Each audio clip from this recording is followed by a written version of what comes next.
નમસ્કાર, ન્યૂઝ સ્નેપમાં આપનું હાર્દિક સ્વાગત છે। જોઈએ સમાચાર વિગતવાર। સતલાસણા તાલુકાના સુદાસણા દરબારગઢ ખાતે પાગ દસ્તુર અને રાષ્ટ્ર તિલક વિધિ સંપન્ન। સતલાસણા તાલુકાના ઐતિહાસિક સુદાસણા દરબારગઢ ખાતે ગુરુવાર તારીખ 16 જુલાઈ 2026ના રોજ રાજવી પરંપરા અને શાસ્ત્રોક્ત વિધિ અનુસાર સુદાસણા સ્ટેટના નવા રાજવી તરીકે મહારાણા સાહેબ વિરેન્દ્રસિંહજી પરમારનો પાગ દસ્તુર અને રાજ તિલક સમારોહ ગૌરવપૂર્ણ અને ભવ્ય વાતાવરણમાં યોજાયો।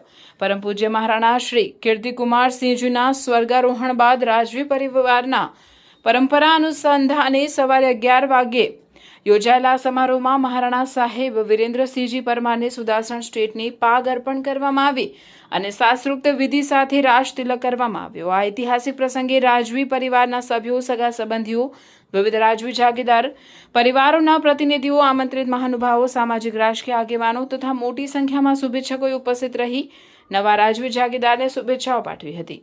સમારોહ દરમિયાન રાજવી જાગીરદાર પરંપરા, સંસ્કૃતિ અને વારસાનું ગૌરવ જળવાઈ રહે તેવા સંકલ્પ સાથે વિધિઓ સંપન્ન કરવામાં આવી હતી।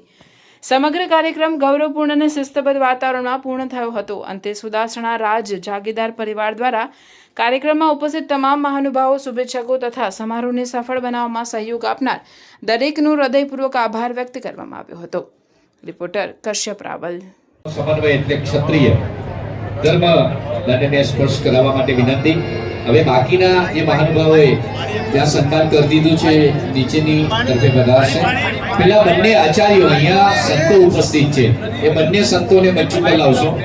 એ બંને સંતોને મંચ ઉપર આવવા દેશો। પહેલા સંતો આવશે, એ બંને સંતોના આશીર્વાદ, પછી દાતા દરબાર શ્રી નિધિરાજસિંહજી અને એમના પરિવારજનો અહીંયા ઉપસ્થિત છે।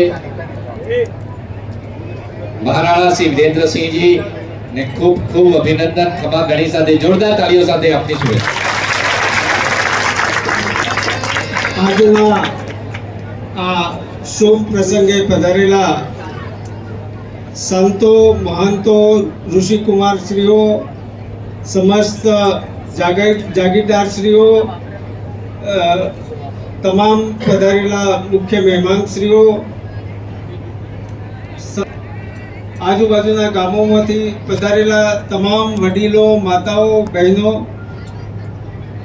આજે આ ક્ષણના ઐતિહાસિક ક્ષણના આપ સૌ સાક્ષી બન્યા છો, એનું મને ખૂબ જ ગર્વ છે।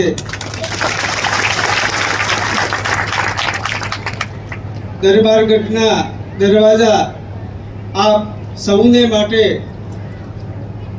કાયમી માટે ખુલ્લા છે। મારા લાયક જે કંઈ પણ સેવા હશે, જે કંઈ પણ આપનું સૂચન આવશે, એને માન્ય રાખીને સતત મારું જીવન આપની સેવામાં સમર્પિત થાય એવી માતાજીને પ્રાર્થના કરી વિનવું છું।